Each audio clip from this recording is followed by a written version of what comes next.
Hello everyone, welcome to another review video. In this video we're going to be talking about the Descartes reading. So this is Descartes' Meditations, very influential piece of philosophy. So just a few things that to lay out before we properly get started through all of the meditations. So the central question here is, what, if anything, do I know? It's possible that Descartes' going to go through these meditations and figure out that he actually doesn't know anything at all. But if he does know something, we hopefully want to figure out what it is. So as we mentioned in class, Descartes adopts a certainty requirement.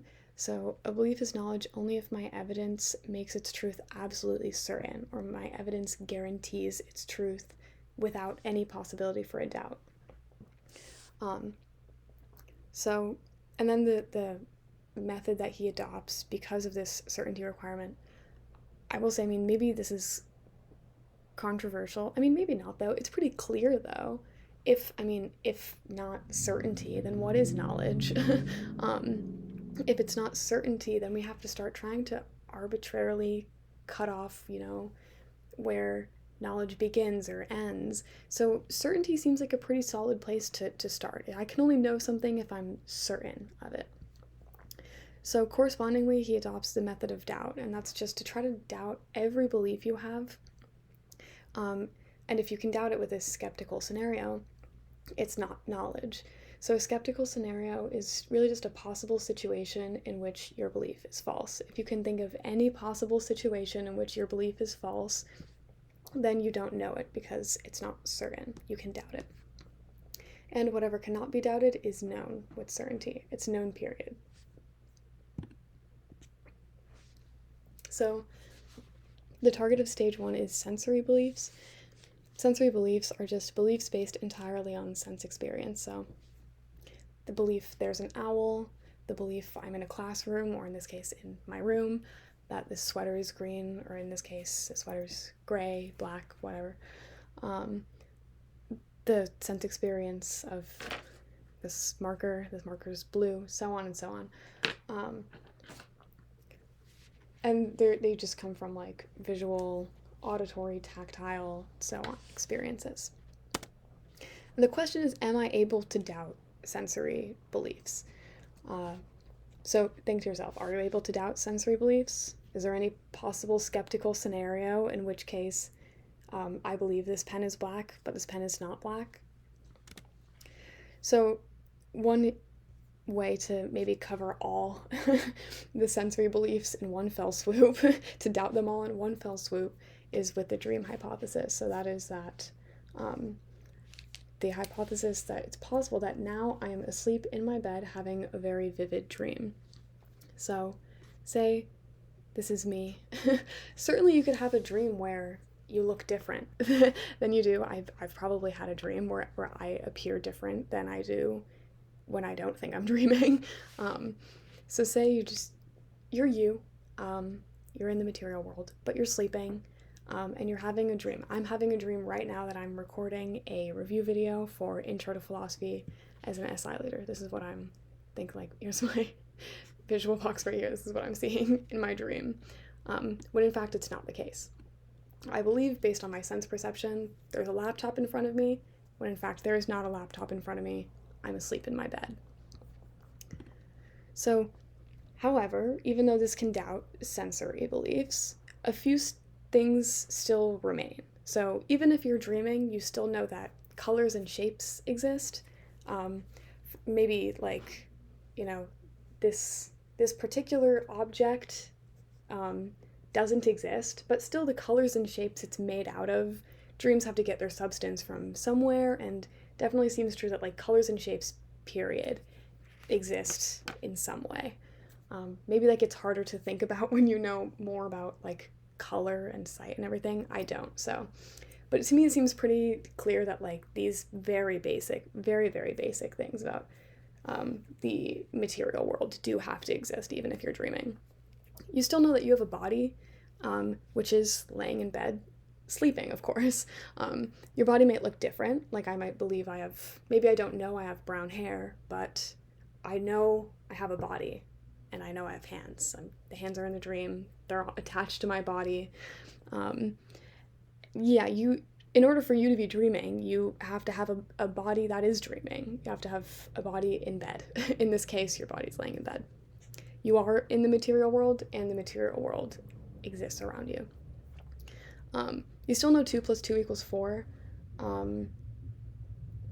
Maybe that one's a bit harder to think of, but I mean, logic, basic facts of math and logic don't care whether you're asleep and dreaming or not. It's still true that 2 + 2 = 4.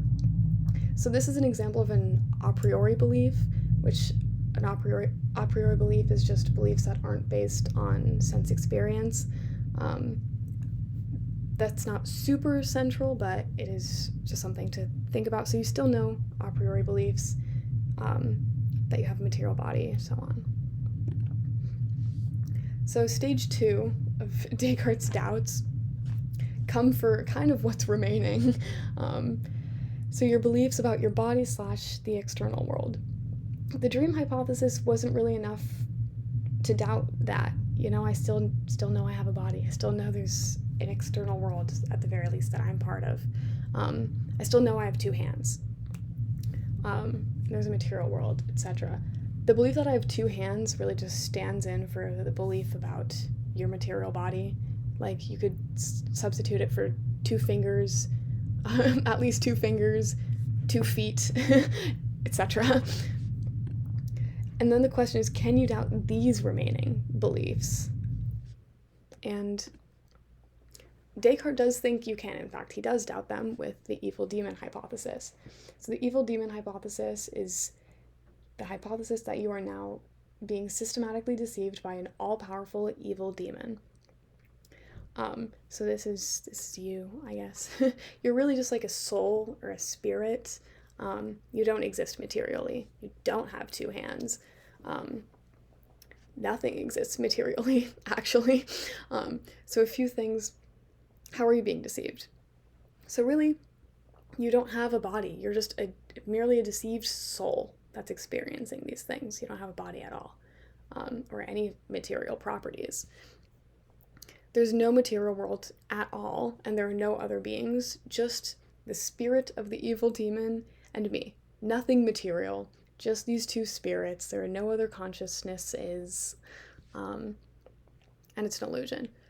You can also doubt, or you would, if the evil demon hypothesis is true, it's true that you're not in a classroom. So that one you can doubt. That's a sensory belief. You can doubt that, even with the dream hypothesis. The evil demon hypothesis is like the dream hypothesis on crack. Like, it can, if anything, the dream hypothesis can doubt, the evil demon can doubt, and more. So you would also doubt your sensory beliefs in the evil demon hypothesis. And although it seems to me necessary, logically true, that 2 + 2 = 4, that may not actually be true, and it's merely one of the demon's tricks. So the demon is omnipotent, meaning the demon certainly has the power to make it seem to a consciousness that 2 + 2 = 4, when in fact that is not the case at all. It just seems that way to me. Again, there's not a huge focus on a priori beliefs. Honestly, mainly we're going to be focusing on your body and the external world, but that's also in there too. You can think about that. So what remains after the dream hypothesis and the evil demon hypothesis? Is there anything left that we do know that can't be doubted by the dream, the evil demon, or another possible skeptical scenario? Descartes thinks yes, there is. And in fact, there's really only one thing left. I mean, there's one thing, and it maybe branches out into a few other things or has a few other things under it, but you can describe it as one thing, and that is, I know I am thinking.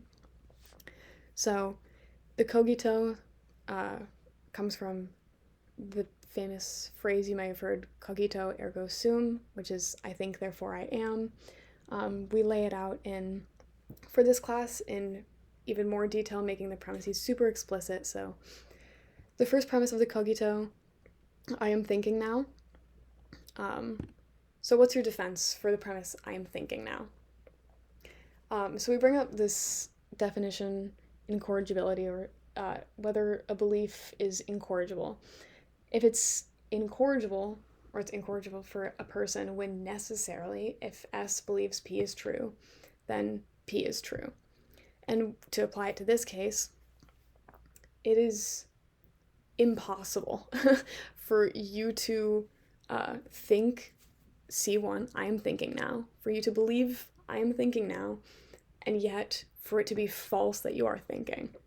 In other words, by believing in that this premise is true, or by thinking this premise, you are thereby making it true.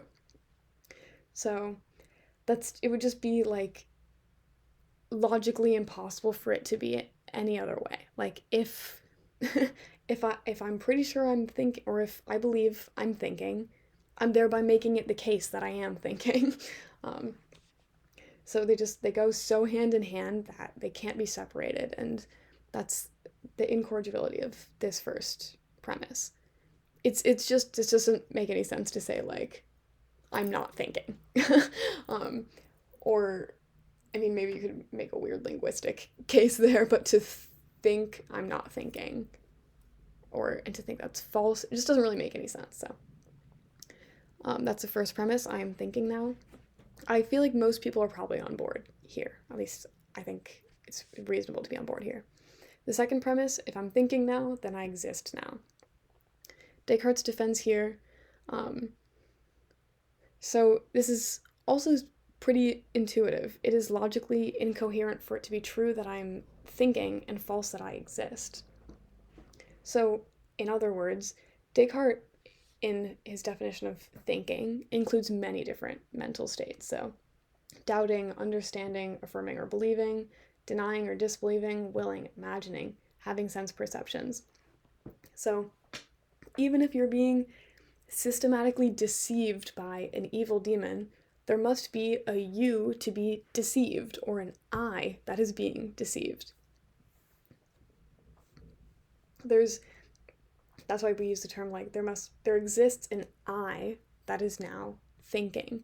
So it's just not possible to be deceived, to think, or to be doing any other way of thinking, such as doubting, as you are right now, and to not exist. There's necessarily something has to exist to do the thinking or to have the deceiving done to them.